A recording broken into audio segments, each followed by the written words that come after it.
الرحمن الرحیم۔ معزز سامعین و ناظرین، ایک مرتبہ پھر ایک نئی معلوماتی ویڈیو لے کے آپ کے پاس حاضر ہوئے ہیں۔ دعا ہے اللہ کریم ہم سب کو دین و دنیا کی بھلائیاں نصیب فرمائے۔ آج ہم بانی پاکستان حضرت قائد اعظم محمد علی جناح کے بارے میں دلچسپ واقعات اور آپ کی اس راز کی باتوں کو سنیں گے جن کی وجہ سے پاکستان کو قائم کیا گیا، پاکستان کی ریاست وجود میں آئی۔ وہ کون سی راز کی بات تھی وہ آپ سے شیئر کریں گے۔ اس سے پہلے مختصر سا قائد اعظم محمد علی جناح کا تعارف، اس کے چند دلچسپ واقعات۔ قائد اعظم محمد علی جناح 25 دسمبر 1876 کو کراچی میں پیدا ہوئے اور یہیں آپ کا مدفن موجود ہے۔ انہوں نے 72 سال کی عمر پائی، کل 13 ماہ تک حکومت چلائی۔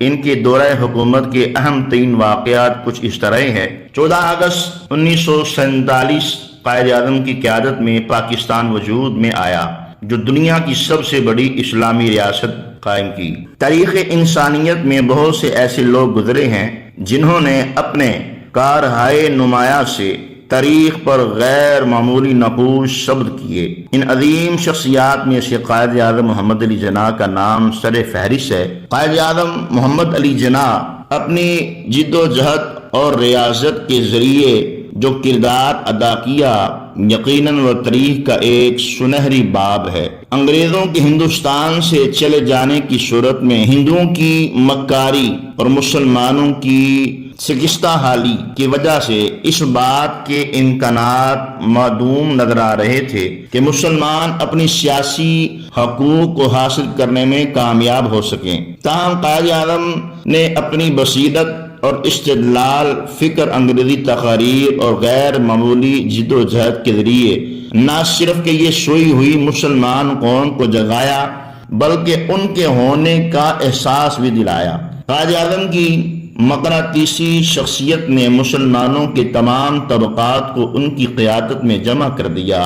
قائد اعظم محمد علی جناح کی قیادت میں سیاسی رہنماؤں، فکری علماء کرام، صحافیوں اور سول سوسائٹی کے لوگوں نے بر صغیر کے طول و غرض میں مسلمانوں کو خواب غفلت سے جگانے کے لیے غیر معمولی کردار ادا کیا۔ قائد اعظم مسلمانوں نے ہند کو جگانے کے لیے بر صغیر کے طول و غرض میں نہ صرف یہ کہ مسلسل سفر کرتے بلکہ آپ نے اس جنگ کو ٹیبل پر لڑنے کے لیے بھی غیر معمولی جد و جہد فرمائی۔ 25 دسمبر 1976 کو پیدا ہونے والے یہ عظیم انسان 1913 سے لے کر 1947 تک مسلمانان ہند کی قیادت کرتا ہے اور اس دوران مختلف قسم کے نشیب و فریب کا بطریق احسن مقابلہ کیا۔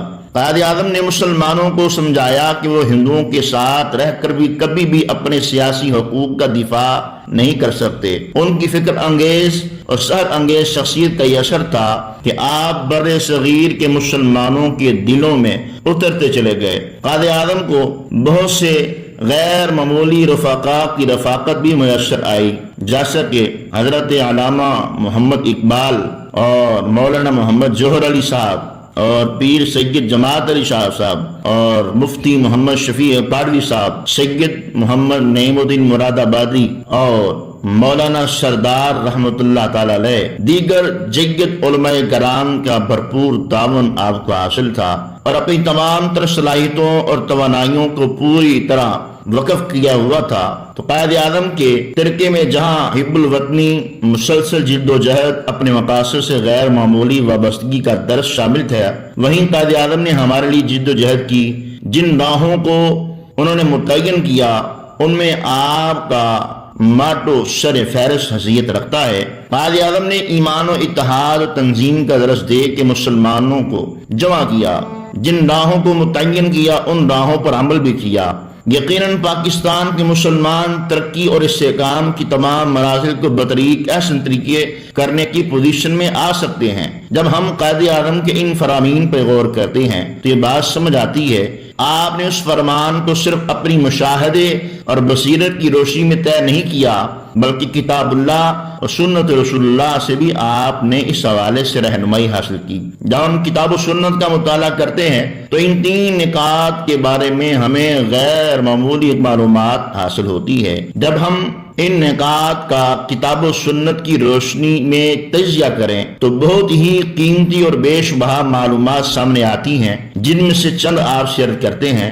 ایمان، اسلام کی بنیاد ایمان بالغیب پر ہے، اور ہر مسلمان اللہ تبارک و تعالیٰ کی وحدانیت اور اس کی نازل کردہ کتابوں اور اس کے بھیجے ہوئے انبیاء اور اس کے ملائکہ اور یوم جزا پر یقین رکھتا ہے۔ تقدیر کے فیصلوں کو بھی ہر مسلمان بسر چشم خم قبول کرتا ہے۔ اللہ تبارک و تعالیٰ نے قرآن مجید میں ایمان کی اہمیت اور فوائد کے حوالے سے بہت سی باتیں ارشاد فرمائی۔ اللہ تعالیٰ سورہ بقرہ کی آیت نمبر 2 اور 5 میں ارشاد فرماتا ہے کہ وہ کتاب ہے جس میں کوئی شک نہیں، اس میں پرہیزگاروں کے لیے ہدایت ہے۔ وہ لوگ جو غیب پر ایمان لاتے ہیں اور نماز قائم کرتے ہیں اور اس سے جو ہم نے انہیں رزق دیا وہ خرچ کرتے ہیں، وہ لوگ جو ایمان لاتے ہیں اس پر جو نازل کیا اور آگ کی طرف جو نازل کیا گیا آپ سے پہلے اور آخر پر وہ یقین رکھتے ہیں، وہی لوگ ہدایت پر ہیں اپنے رب کی طرف سے، اور وہی لوگ فلاح پانے والے ہیں۔ اللہ تبارک و تعالیٰ نے سورہ عصر میں جب کامیاب لوگوں کی اوصاف بیان کیے تو ایمان کو سب سے پہلے ذکر فرمایا۔ اللہ تعالیٰ سورہ عصر میں ارشاد فرماتا ہے، قسم ہے زمانہ عصر کی، بے شک انسان ہی خسارے میں ہے سوائے ان لوگوں کے جو ایمان لائے اور انہوں نے نیک اعمال کیے اور ایک دوسرے کو وصیت کی حق کی اور ایک دوسرے کو وصیت کی صبر کی۔ اللہ تبارک و تعالیٰ نے اہل ایمان اور اہل تقوی کو اپنے ولی قرار دیا، ان کو کوئی خوف و کوئی غم نہیں ہے، اور نوید سنائی جو اللہ کے ولی ہیں نہ تو انہیں کوئی غم ہے نہ کوئی خوف، جیسا کہ اللہ تبارک و تعالیٰ سورہ یونس کی آیت نمبر 62 اور 63 میں فرماتا ہے، خبردار بے شک اللہ کے ولی انہیں نہ کوئی خوف ہوگا نہ انہیں کوئی غم ہوگا، وہ لوگ جو ایمان لائے اور وہ ڈرتے ہیں اللہ سے۔ اللہ تبارک و تعالیٰ نے ایمان اور تقوی کے حوالہ سے بستیوں پر کھلنے والی خیر اور برکت کا بھی ذکر فرمایا۔ اللہ تعالیٰ سورہ اعراف کی آیت نمبر 66 میں ارشاد فرماتا ہے، اگر واقعی بستیوں والے ایمان لے آتے، تقوی اختیار کرتے تو ضرور ہم کھول دیتے ان پر برکتیں آسمان سے اور زمین سے، لیکن انہوں نے اسلام کو جھٹلایا، ہم نے پکڑ لیا انہیں اس وجہ سے جو وہ کمایا کرتے تھے۔ تو سامعین و ناظرین، قائد اعظم محمد علی جناح کا پہلا نظریہ ایمان، دوسرا اتحاد تھا۔ آپ نے کتاب و سنت کے ذریعے اتحاد کے حوالے سے بہت معاملات فرمائے۔ تاریخ کا اگر مطالعہ کریں تو کوئی بھی قوم کسی بھی کام کے لیے متحد ہو جائے تو اللہ تبارک و تعالیٰ کی نصرت ان میں شامل ہو جاتی ہے۔ حضرات صحابہ کرام نے یہ ہمیں سکھایا کہ کامیابی اتحاد کا نام ہے۔ بڑی سی بڑی فوج ہو غرور و منوری تو اللہ تعالیٰ ان لوگوں کو فلاح و کامیابی دیتا ہے جو اتحاد میں پائے جاتے ہیں۔ تو لہذا اللہ تعالیٰ بھی ہمیں اتحاد میں رہنے کی تلقین کرتا ہے۔ فرماتا ہے اللہ تعالیٰ، تم مضبوطی سے تھام لو اللہ کی رسی کو سب مل کر اور تفرقے میں نہ پڑو۔ اس طرح قرآن مجید کا مطالعہ ہمیں یہ بات سکھاتا ہے، جب کوئی قوم انتشار کا شکار ہو جاتی ہے تو ان کے رعب و دبدبے میں کمی آتی ہے۔ اللہ تبارک و تعالیٰ سورہ توبہ کی آیت نمبر 46 میں فرماتا ہے، تم اطاعت کرو اللہ کی اس کے رسول کی، بس آپس میں جھگڑا نہ کرو اور تم کم ہمت ہو جاؤ گے اور جاتی رہے گی تمہارا رعب۔ اور پھر تیسرے نمبر پر قائد اعظم نے جو ہمیں درس دیا وہ تنظیم کا تھا۔ اسلام جہاں ہمیں ایمان اتحاد کا سبق دیتا ہے وہاں ہمیں تنظیم کا بھی درس دیتا ہے۔ بڑوں کا ادب، چھوٹوں سے محبت، اتنی تعلیمات دی گئی ہیں، در حقیقت وہ ایک منظم معاشرے کی تشکیل کی رہنمائی کی ہے۔ ہمسایوں، رشتہ داروں، شہریوں کے حقوق بیان کیے۔ مقصد در حقیقت ایک منظم معاشرے کو تشکیل دینا ہے۔ جب ہم نماز پر غور کرتے ہیں تو اس میں ہمیں بڑا واضح طور پر ایک تنظیم نظر آتی ہے، صف بندی نظر آتی ہے۔ یہ تنظیم کا ہی پیغام ہے، خوبصورت انداز میں نظر آتا ہے۔ تو نماز با جماعت، مقررہ وقت پر نماز کی ادائیگی ہمیں 5 وقت دن میں تنظیم کا سبق دیتی ہے۔ تو اس اہل اسلام کے لیے ایک تنظیم کا جملہ بہت ہی نہایت اور حسن رکھتا ہے۔ جس طرح کے عمرے کی ادائیگی ہو، حج کے مواقع ہوں، ایک ہی طرز میں، ایک ہی لباس میں، ایک ہی جگہ پہ 7 چکر بھی لگائیں، صفا و مروہ میں سعی بھی کریں اور جمرات پر شیطان کو پتھر بھی ماریں، یہ سارا حج کے مناسک جو سر انجام دے رہے ہیں، اصل میں یہ تنظیم ہے۔ میدان جہاد میں ایمان و اتحاد کے ساتھ ساتھ کامیابی کے لیے تنظیم انتہائی ضروری ہے۔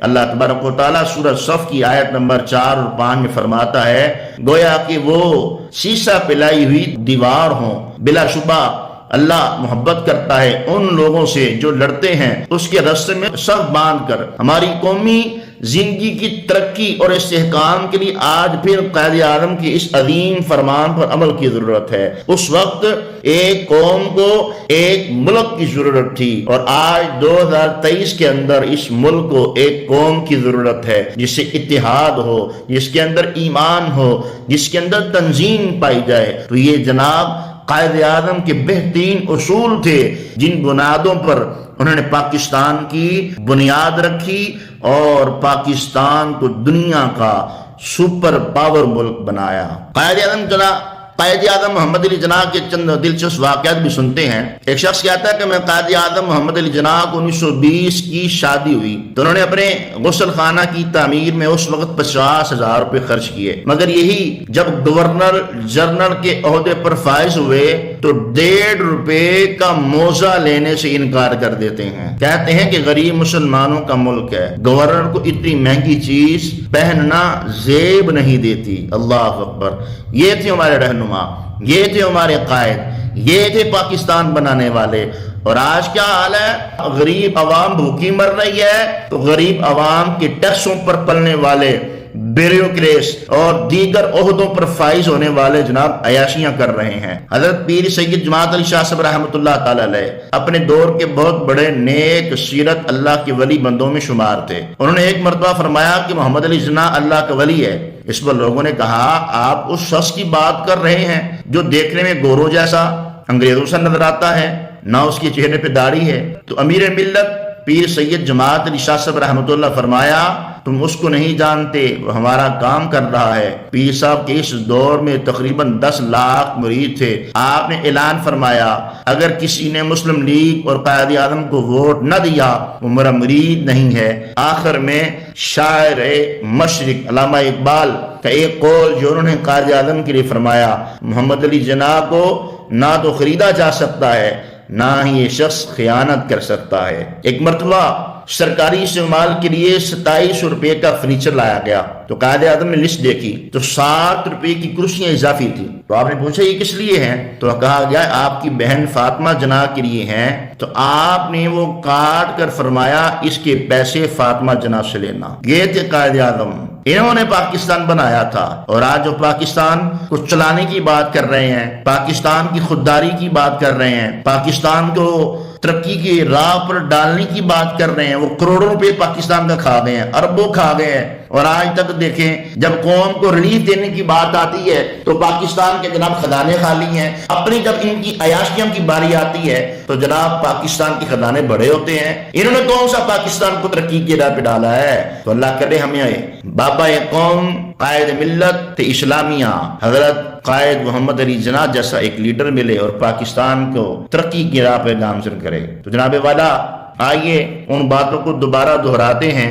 جن باتوں کو قائد اعظم محمد علی جناح نے اس قوم کو شعوری طور پر دیا تھا اور کہا تھا۔ قائد اعظم محمد علی جناح نے انہی باتوں پر عمل کرو گے تو تم ایک قوم بن جاؤ گے، انہی باتوں پہ عمل کرو گے تو تمہیں ایک قوم نظر آئے گی۔ قائد اعظم محمد علی جناح نے جو اس قوم کو اکٹھا رہنے میں جو بتایا گیا آپ کے 3 فرمان، وہ یہ کہ ایمان، اتحاد اور تنظیم۔ اصل میں اگر ہم ایمان لے آئیں اللہ کی ذات پر، اللہ کی وحدانیت پر، اس کے رسولوں پر، موت کے بعد اٹھائے جانے پر، اور جو ہمیں حق و سچ ہے اس پہ اگر ایمان لے آئیں، پھر تنظیم ہمارے اندر آ جائے، ہم متحد ہو جائیں، یقین مانو ہمارا پاکستان سنور جائے، ہمارا پاکستان ترقی کی راہ پہ آ جائے۔ اس جیسا کوئی ملک دنیا میں نہیں ہے، اس جیسی بہار کہیں بہار ہے ہی نہیں ہے۔